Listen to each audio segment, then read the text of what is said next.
All right, everyone, here's the big one today from Brian Cates. A lot of fear porn counts on you buying into the premise that Pelosi, Schiff, Nadler, Schumer are all smarter than Trump, the clueless, boasting blowhard, when it comes to elections. Hey, Trump got lucky once when Hillary had every advantage. This time he's doomed. They can only steal it if it's close. And it won't be close. Trump has 6 months to work with here. Fear porn grants this president no agency. It sees him as a passive victim of his own supposed stupidity. Let me tell you about Trump the clueless, stupid, bragging blowhard narrative. The guy who supposedly doesn't know how the political world works when he spent almost 5 full decades rubbing shoulders with it and studying it. That narrative is incoherent. When somebody premises what they're claiming to you on utter incoherence, what should that tell you? Yeah, this clueless dick that only pulled off the biggest election upset in American history only 3.5 years ago, that guy, he's clueless about the dangers he now faces in this reelection, I'll tell you that. You should be able to spot how clueless that take is. Write this down, memorize it, learn to recite it by heart. The 3 stupid premises of conservative pundit sophistry. 1. I am smarter than this president. 2. I am better informed than this president. 3. I'd be doing a better job than this president. Anybody who tells you, I understand better than Trump, does what happens to him and his family if he doesn't win this next election, is asking you to pull their finger hard. You may have noticed I'm very much not like about 90% of the conservative pundits and political commentators out there. The reason for that is, and memorize this too, a good political commentator knows how to stay in his or her lane. I know I'm not smarter than this president.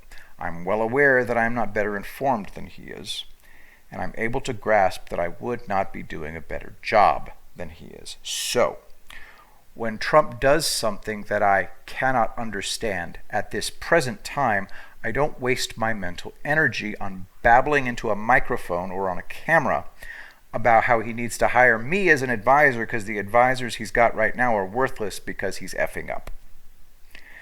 Because that's really what it boils down to. Every single babbling conservative pundit on your TV or radio or blog or whatever is convinced they'd be the bestest presidential advisor ever, certainly better than the people Trump stupidly has surrounded himself with.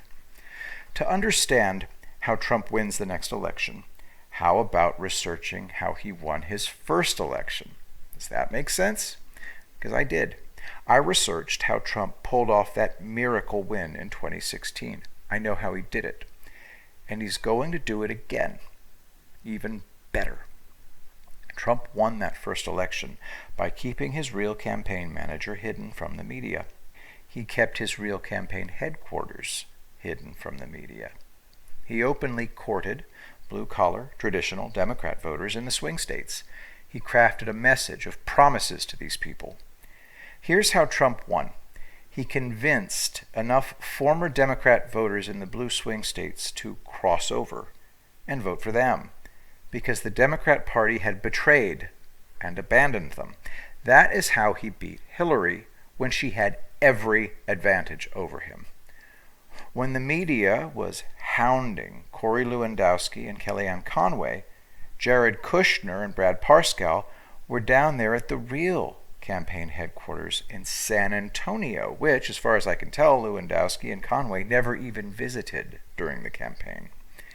How many visits did Trump himself make to his own real campaign headquarters in San Antonio during the campaign season? The media didn't know, and nobody told them, until after the election was over. Then Trump and company rubbed their faces in it. Steve Bannon has always known who really put Donald Trump in the White House. That, of course, conflicted with his own narrative that he and Alex Jones did it, which is why Bannon turned to making fake leaks about Jared and Ivanka in the conservative media.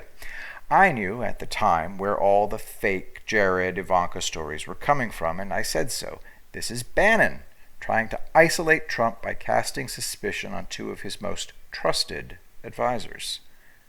Bannon was told to cut it out, and he didn't. And we all know what happened next. So this time around, Kushner's staying in the background again. And it's true, he's a busy guy, a lot on his plate. And Parscale is openly the campaign manager. They can't hide the campaign headquarters this time. So what's different this time around? Prepare to have your mind blown. Remember how I said Trump spent almost 5 decades rubbing shoulders with the political elite class on both sides, Republican and Democrat? He knows how this game is played better than any of the current political figures on the scene. He figured out long ago how Democrats sabotage Republican campaigns. Would you be shocked to learn that many decades ago, the cultural Marxists running the Democrat Party, around the 1960s, began infiltrating the Republican Party? It's true. Many consultants and advisors whispering in Republican ears were actually batting for the other team. You think Donald Trump didn't spot this? He didn't know how this was done? The Democrats send you spies to rat you out, to infiltrate your campaign, to steer and guide you onto the rocks. Trump knew the minute he announced he was going to run for president, all kinds of people were suddenly going to be throwing themselves at him to work for his campaign. What did he also know? Some of these people were going to be spies, batting for the other team. So what strategy did Trump have in place for dealing with the Democrat operatives sent to him in secret, disguised as Republican consultants? Well, it's simple. He made ruthless and brutal use of these people, and then, when he was done using them, he discarded them. Like Paul Manafort. Now let me blow your mind further. A popular narrative pushed by the media is that Trump is a narcissistic egomaniac who is incredibly impulsive. He makes snap decisions on the spur of the moment. They tell you this is how he finally decided to run for president. Obama made fun of Trump at a public event. They'll tell you that Trump was so pissed off by everybody laughing at Obama's Trump jokes at his dinner. That's when he decided to run. Trump himself may have told several people this as a cover story, but it's not true. Trump's preparations for running for president did not begin in 2011. They began in the early 1970s.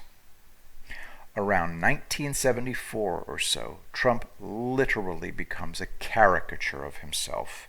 That means he vastly began exaggerating personal traits into a persona. He created the Donald persona as a distraction. And you've spent years watching it work.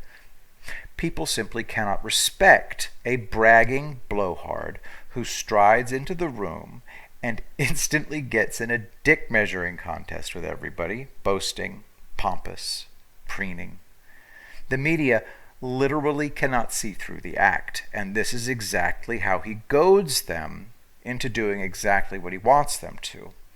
If Trump dropped the act and acted as smart and calm and clever as he really is, what happens? Getting them to do what he wants would be far harder, would it not? Do this thought experiment. I'm sure Trump did years ago. You're faced with what should be a very complicated deal. The opponent is very smart, shrewd, suspicious, hard to get an advantage against. How do you goad this opponent into a mistake where he's not so suspicious? He doesn't need to use his smarts or shrewdness. Well, Trump found something that would work. It works every time. Get the opponent to think you are a blithering idiot. There he is, sitting in the negotiation room, expecting a tough, experienced, smart opponent. And who comes striding in instead? A loudmouth, strutting boor, with an outrageous hairstyle, babbling non-stop alpha male crap. Now, human nature being what it is, what's this opponent going to think watching the Donald strut around like he has the biggest swinging dick in the room? Wow, what was I worried about? This is going to be like taking candy from a baby. I'm negotiating with a moron. Trump spent decades crafting and testing and perfecting a persona that political elites would take one look at and start laughing uncontrollably. Watch that video of Obama mocking Trump again now that you understand this. Obama is doing what Trump wants. So, what have I covered so far? 1. Trump knew the Democrats would be sending him spies to sabotage his campaign. And 2, Trump spent decades preparing to run for president while crafting a persona to ensure he wasn't taken seriously. Now we're ready for point 3. Here it is. 3. Trump sends his own spies to the Democrats. How many times have you heard somebody say it's almost like it's Trump himself guiding the Democrat leadership into destroying itself since they won the House in 2018? You know why they're saying that? Because that's what it looks like. Think about what the Democrat Party leadership did since it got control of the House in 2018. Have they done anything that worked? Anything that didn't backfire on them massively? They sent spies to Trump. He ruthlessly used them to send disinformation back to the Democrats, and when he was done using them, he discarded them. Meanwhile, starting decades ago, Trump cultivated his own discreet spy network to flip Democrats into working for him. He wins because he flipped their own script on them. When he was on Twitter, Thomas Wichter used to talk about Judas goats, top Democrat leaders, consultants, and others who were actually batting for Team Trump while whispering in the Democrat Party leadership's ears. What's the job of a spy? It's to do 2 things. Send accurate information about the enemy's plans to their general while also feeding disinformation to the enemies about the general's plans. This is all covered in The Art of War by Sun Tzu, Trump's favorite book. So what's the objective of a Democrat spy being sent to spy on Trump? It's to find out about Trump's real plans and feed them back to the Democrat Party leadership while also trying to feed Trump disinformation about what Democrats are doing and planning to do. Trump spotted all these spies when they made their approach. Some he never hired. Others he hired briefly, ruthlessly used by feeding them fake info, then tossed them aside. And some he flipped into being his own spies. They came in working for the Democrats, but now they're his. Meanwhile, the Democrats have no clue Trump infiltrated them right back, and they haven't spotted any of the Trump spies who've been in their midst all this time. Some of these Trump spies are trusted Democrat leadership and advisors to the leadership. This is why, since the Democrats won the House in 2018, they went for broke with a truly astonishing far, far, far to the left. No, keep going. Further. That's it. Keep going. Okay, that far to the left of an agenda for America. An agenda most Americans find truly repulsive. That led to them having a huge candidate field of some of the most garish and insane losers for this election, of whom Joe Biden was the only survivor. They campaigned on literally turning America into a socialist state vying with each other on who'd do it the most enthusiastically. So, this time in the 2020 election, Trump unleashed his Judas goats, his spies, who have the ears of the Democrat leadership. These spies feed the Democrats false information about Trump's plans while sending back to Trump accurate information about what Democrats are doing. Here's what people will not accept. Trump cleaned house in the Republican Party, literally, in the House in 2017, 2018. That meant they weren't going to hold it. So he focused on the Senate, where the Republicans gained seats, and he focused on making sure the right kinds of Democrats won.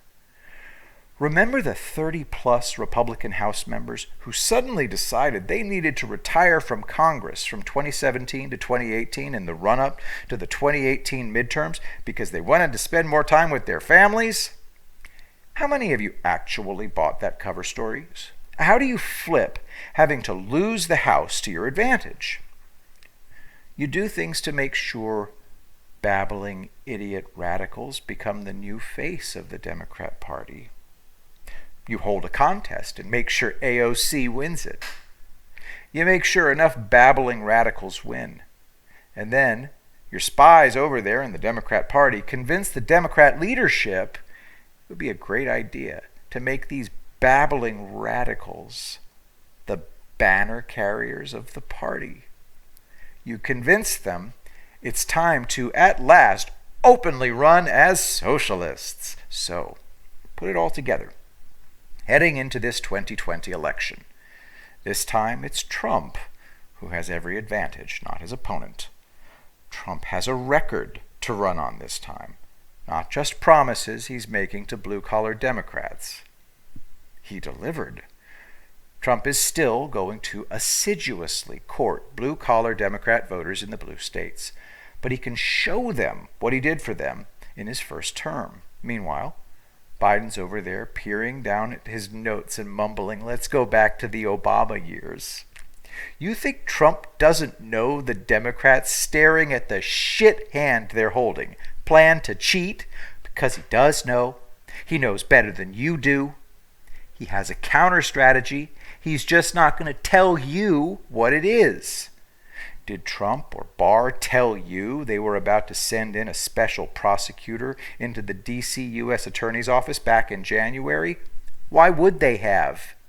It would have tipped off the enemy and thwarted everything they were trying to do. I was able to accept a long time ago that Trump is never going to tell us in advance what he's really doing on a lot of this kind of stuff. He can't tell us. Over half of conservative punditry is people insisting Trump needs to come clean and tell them what he's really doing. These conservative pundits may as well spend half their time whining about why the sky isn't green instead of blue. This is the way it is. Why even waste your time whining about it? Not only will Trump often not tell us what he's really doing, he'll put out a false cover story to keep his enemies and his stupid friends out of his way while he gets things done.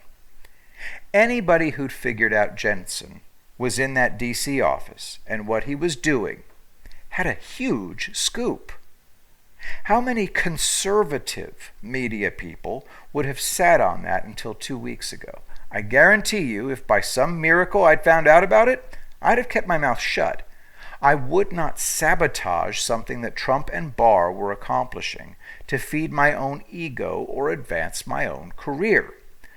The brutal truth is that plenty of the babbling pundits and commentators of the conservative media would have blown that operation as fast as they could. So, Trump has a counter strategy for the election fraud, which Democrats will be reduced to in order to get any kind of win in the 2020 election.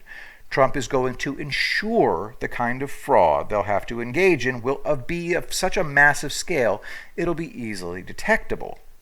I assure you, the walkaway movement started by Brandon Straka is quite real. It is a real, genuine, grassroots movement. Babbling conservative pundits do not believe it is real, or they try to convince you it won't matter since Democrats will just cheat with vote fraud. Donald Trump knows what he's doing. He's going to campaign relentlessly with rallies in the swing states where he continues winning crossover votes and first-time votes. The margin gaps the Democrats are going to have to swing back through fraud are going to be so large that they can't close them.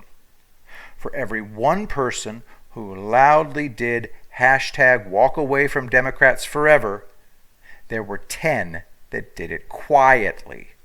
As usual, the morons are fooling themselves with their own polls. Good. Good. They're telling you now this is a competitive race. By November, their polls will have Biden with a comfortable lead, just like Hillary did. So don't let the babbling conservative pundits who think they're smarter than Trump, that are better informed than he is, and that they'd be doing a better job than him, get you down. They don't get me down even a little.